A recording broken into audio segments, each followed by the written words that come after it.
Welcome back. This is victory lap number 2. And I'm just going to start this video right off the bat by saying that this is not a polished, scripted, algorithm-friendly YouTube video.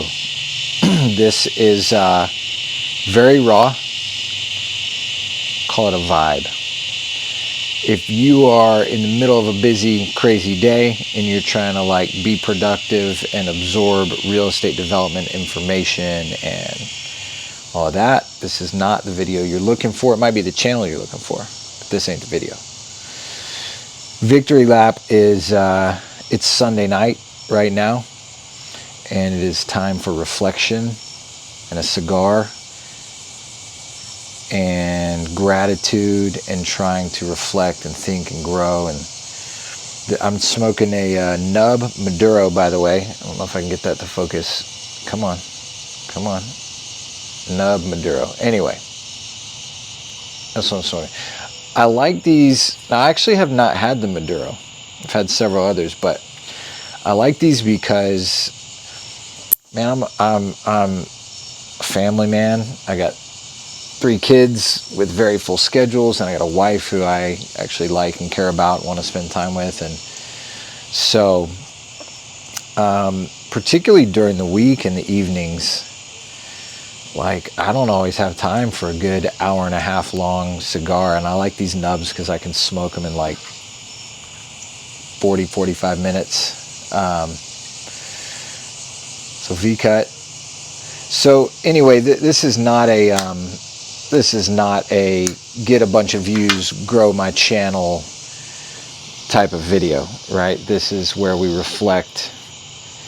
And as I said last time, would be really real and raw and honest. I didn't edit anything out, even when my lighter wouldn't work. We'll see if it'll do any better today. And just share what's on my heart in the hopes that some of the things I'm experiencing resonate with some of the things that you're experiencing. And really what I'm experiencing is not even unique to real estate development. I think it's the experience of a person who has a specific life that they want to build for themselves and for their family. And for me, I know there are things about my experience growing up that I have been intent on improving for my children, and that's not a knock on my parents because they're wonderful. I'm close with them. They did a lot of things right. I'm thankful for them. And like any human being, they didn't do everything right. So my hope would be that I take the things they did really well and do them as well or better, and then I take the things that they messed up and don't make the same mistakes and improve my kids' experience by some small percentage, and then they can do the same thing for their kids when it's time. So for me, I just have a deep desire and a hope in my heart to be a certain kind of person for my family and to provide a certain kind of life and a certain kind of experience, at least while they're under my roof. And that's what I think a lot of this victory lap stuff is about. It's not specific to real estate development. Like tonight, I want to share what I've been learning about fear and sort of the trap of fear that I have found myself in. And I just feel certain that, let's say 99 out of 100 people who would watch this have contended with fear that's at least similar to what I've dealt with. Let's light this cigar though. If we can get this, we can do this again. There we go. Wasn't as bad as last week.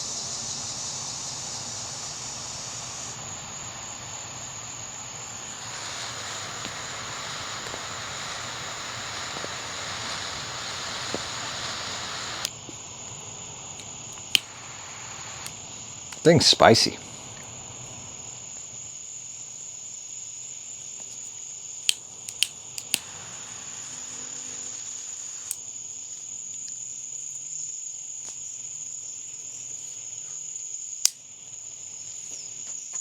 see how this goes.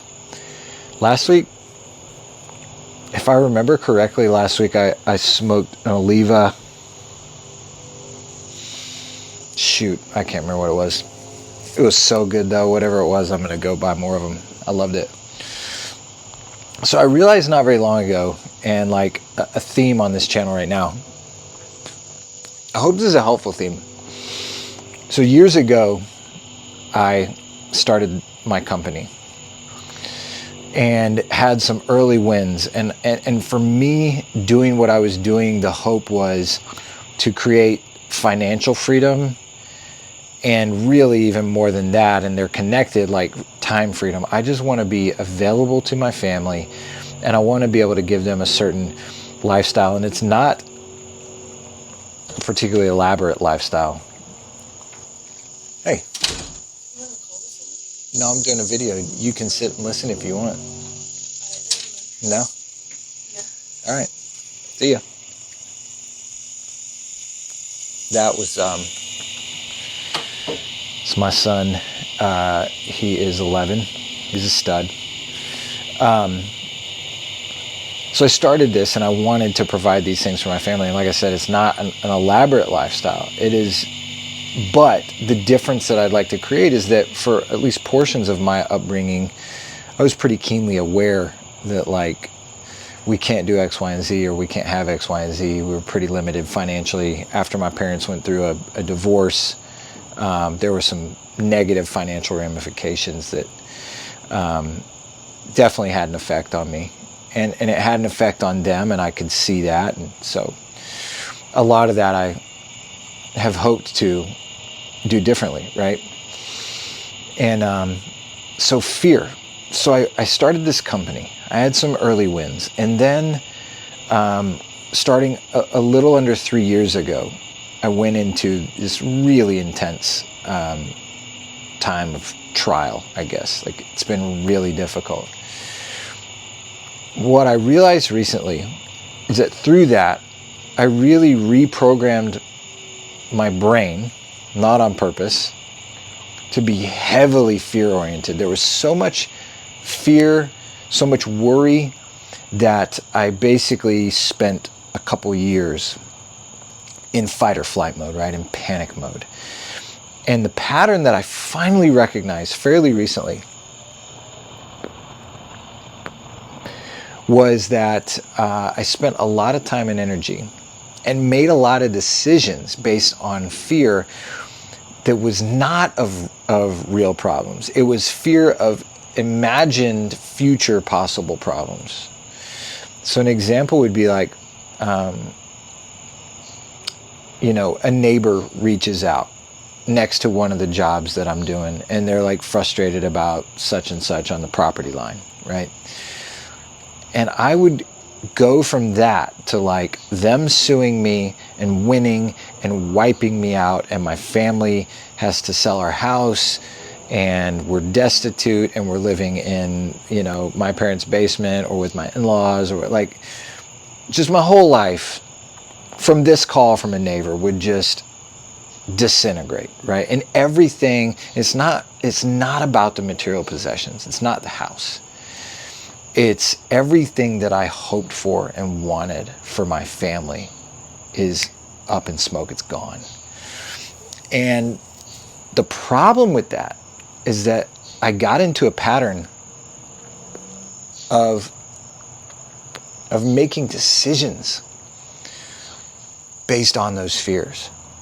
So if you can imagine, like, me deciding whether or not to respond to this neighbor, or when to respond to them, or how to respond to them, and making those decisions based on this fear and this belief that like this is a threat to everything that I've ever wanted, that's going to have a negative effect on how I respond to the situation, right?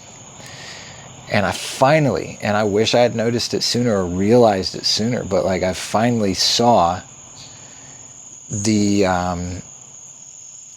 pattern of imagining this worst case scenario that I'm scared of, and then based on what I'm able to imagine, whatever bad thing I'm able to imagine, based on that, making decisions. Another fallout from that And I'll give you a good example because I clearly have not conquered this, but it's definitely changed. Becoming aware of it changed it immediately. But it's not gone.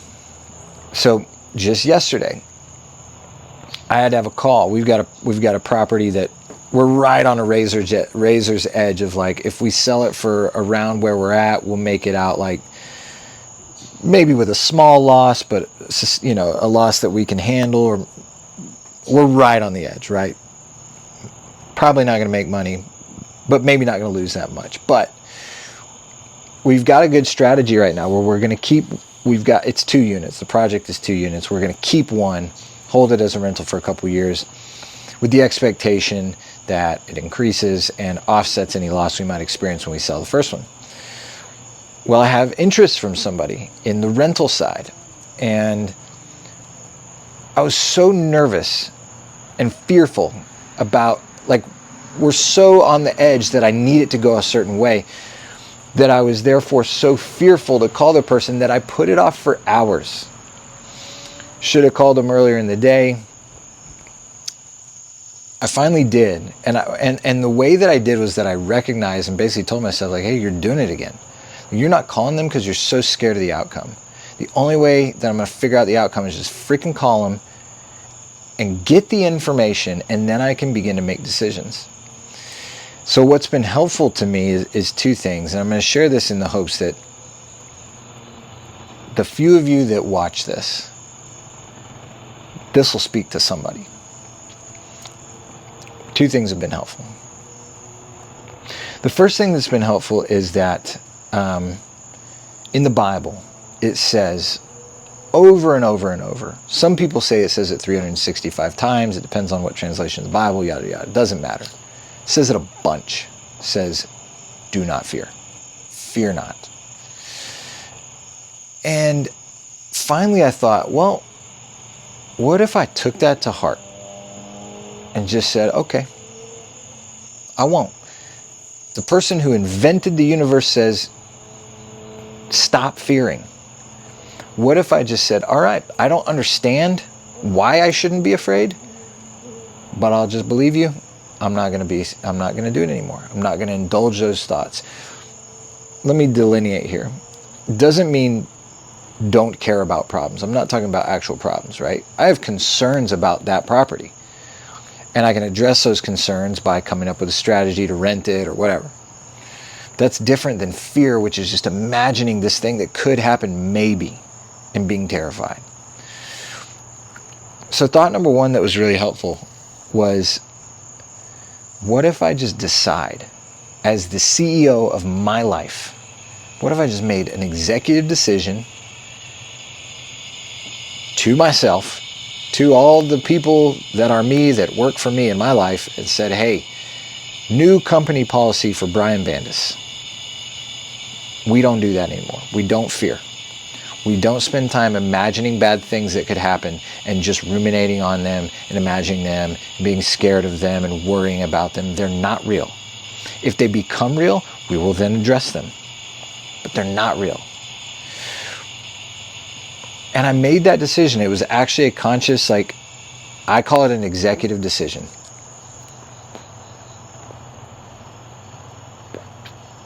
If I just look at myself as a company, I'm the CEO of the company that is me running my life. Executive decision, new company policy. We don't fear in this manner anymore. We just don't do it. If you do it, you're fired. And it sounds overly simple, but it worked. And it is simple as those thoughts come in, and when I do recognize them, and it's not always instant, but as soon as I recognize that that's what I'm doing, that I'm indulging that thought pattern, it's done. I cut it off. It's over. I'm not fearing anymore. The second thing that was really helpful was to decide that each of these steps, each of these things that come up that do feel scary, for instance, the phone call I had yesterday, which by the way went great, more often than not, way more often than not, the fears are unfounded. That conversation went great. And honestly, I kind of knew that it would probably go well, but I was just too scared that it wouldn't. But anyway, every obstacle, everything that I'm a little bit afraid of, I now just go, hey, that is the next step toward my goals. I'm not going to get to my goal without making that phone call. That's the next step. And when instead of seeing it as this big scary task, when I actually connect it to this end goal, whether it's I want to, do X, Y, and Z for my family, or I want to freaking buy another cigar, whatever it is, right? I want to take my family to Europe. Whatever the thing is that is meaningful to me. As soon as I connect the scary task to that goal and I go, hey, if I want to take my family to Europe, then the next step to do this is to freaking pick up the phone and make that call. And then whatever happens on the call, then I can deal with the next step after that. It really makes a difference. Like as soon as I realize that and remember that, it takes the teeth out of the task, and I just go, oh, okay, I just need to do the next step, and I call. And it works. It's amazing. Those are the two things that have really helped for me. Fear has a healthy role. If there's a bear in front of me, I should be afraid. I should deal with it. But if I'm sitting here on my front porch, just imagining what if a bear came up the street and attacked me, like, that's not a useful fear. It's not realistic. If that does happen, I will find a solution to it. Probably run inside, maybe get a firearm. But until it happens, me being distracted from the thing that I should be doing that is of value, which hopefully is sharing these thoughts with someone who it means something to. If that's 2 people or 2 million people, so be it. Fear has a healthy role and it has an unhealthy role. For me, for the last 2.5, almost 3 years, it took on a very unhealthy role, which was that it dominated my thoughts. It dominated nights where I would wake up and it always took the form of like, yeah, but what if we lose this? What if I can't sell this property? What if, I wake up tomorrow after this storm and this new house that I just finished is leaking all through it? It was just constant fear, oppressive fear. If you are struggling with that, it's normal. You're not alone. And conquering that is the next step towards your goals. I don't know that what I did will work perfectly for you. For me, what I did was that I decided. Not that I don't want to give the impression that then it was effortless, but the awareness made such a big difference that now when those thoughts come in, and I finally recognize them, and sometimes I recognize them immediately, and sometimes it takes an hour, sometimes it takes a day. When I recognize them, I'm able to go, oh, sorry, we don't do that anymore. I don't do that anymore. Here at Bandas Incorporated, it's against company policy to imagine scary things and make decisions based on them and ruminate on them. Hope those are helpful thoughts. The bug situation is escalating out here. Thank you for anyone who has spent this time with me. I'm going to keep doing this. And if it's only helpful to me, like therapy, maybe it's still valuable. No more fear. No more fear. Take action. Solve the problem, do the next step, and we'll keep rolling. God bless. See ya.